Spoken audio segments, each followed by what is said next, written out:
Hello, this is Howie, and I'm here to help you win with money.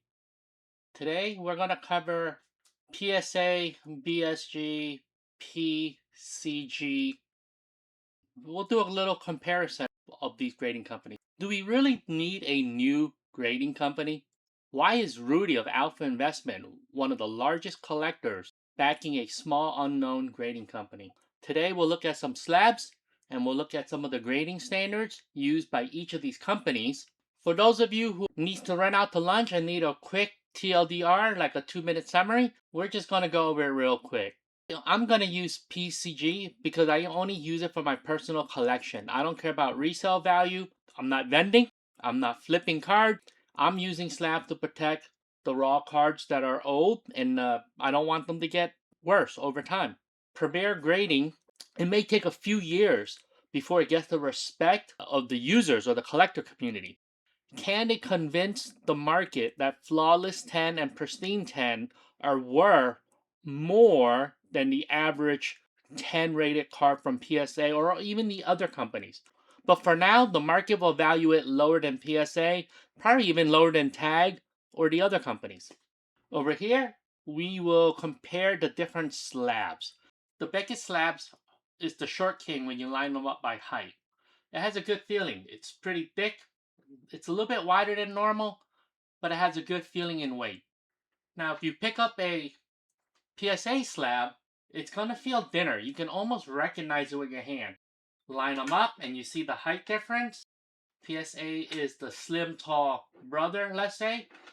But it just feels much lighter because if you look at the grams, it's 15 grams lighter.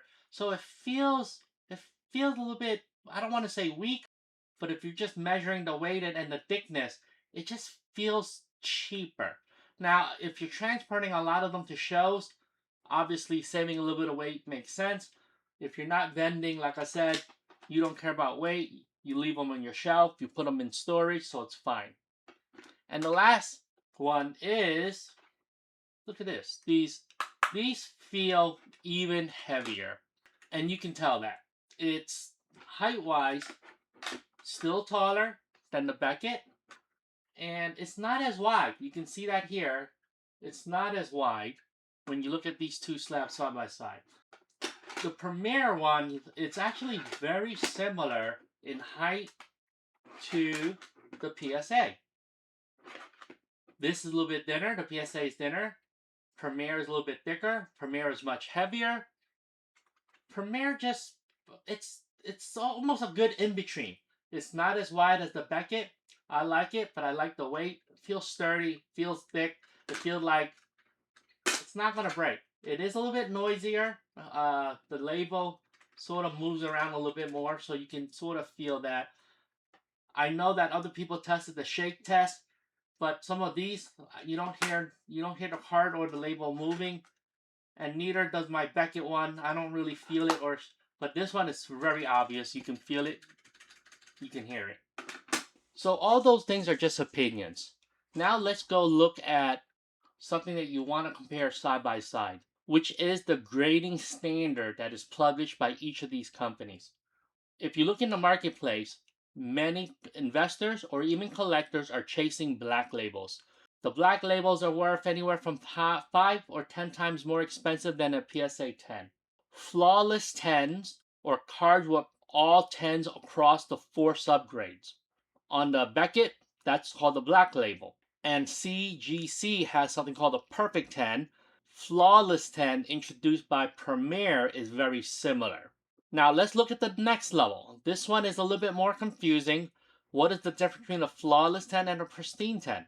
Pristine 10 just means instead of getting off perfect scores, you have mostly perfect score with one of the subgrades with a 9.5. That's generally what it means.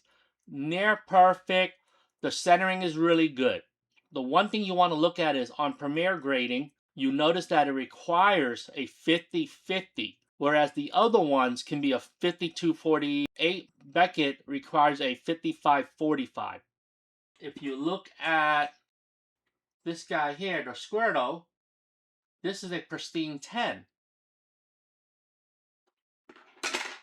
If these companies take the top three tiers of 10s seriously, meaning very few cards are flawless 10s, a little bit more cards are they fall under the pristine 10, and the bulk of 10s actually fall into the 10 gem mint bucket. And when the market is confident that that is true, and that on average, the black labels or the pristine 10 from Beckett or the flawless pristine 10 and the gem mint 10 from Premier, on average, if those cards are a little bit better than the PSA 10 because of the centering and there's a little bit more, the card doesn't look aesthetically perfect because you can see it's either top heavy, bottom heavy, left, right heavy, or the back just looks awful to the eye, then what that means is there should be a premium on other cards that really look pleasing to the eye, where you can say, no, that looks pretty perfect to me. And I know that's not going to happen overnight. The market will do its thing. The next thing to talk about is something that we all are aware of. Why do people cross grade, and why does a Beckett 9.5, most people view this 9.5 gem mint almost equivalent or equal to PSA 10. 10s on 3 different subgrades, or with a 9 in one area, or you get a 9.5 on 4 different areas. So that would be a gem mint 9.5 on the Beckett. If this goes and cross grades over to PSA 10, that means a Premier 9.5, which is actually a little bit more tighter, right? It's saying you can have a 55-45 on the front, but only on one side. You cannot be both top heavy and left or right heavy. And so this is saying it's a little bit more restrictive or tighter standard than even the Beckett BGS 9.5. If this is true, and if they really do stick to the standard, that would almost mean this should also cross over into a 10. And again, this is new. We don't really know if this is true or not. We have to see how the market plays out in the future. I'm sure some people want to test this out. Not all 10s are equal. One day, the market will value pristine 10s and those cards that are more valuable than a PSA 10 slab. Now, it doesn't mean all PSA 10s are bad, but some of them you can tell the centering is slightly off. Maybe there's one white dot. There's something that just doesn't look right, and you can tell that should have been a 9 in that subgrade or something of that nature. The market is the market, and for right now, nobody cares what I think. PSA is still the king, and everybody wants PSA 10s. And I know my opinion is not going to change the way you view things. Right now, I want to get slabs sent, get it back in a reasonable amount of time, and have it protected from the elements, or from my fingers, or from dropping it, or from somebody cleaning something and ruining my cards. 2, I want my cards to be recognized as pristine or flawless when they are. I don't want just a generic bucket to say all these fall under 10s.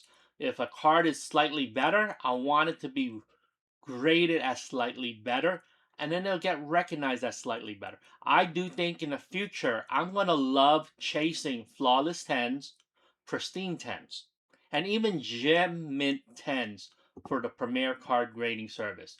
And everything else, we'll see. Is it worth it to hold a 8.5?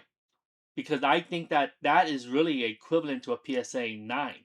Or when a PCG 9 is really closer to a 10. Same thing the way Beckett 9.5 is really closer to a 10. Anyhow, let me know what you think. I know you may not agree. Maybe you're a vendor. Maybe you still flip stuff. You get the chase card, you grade it, you flip it. For other people who are not selling it, what are you doing?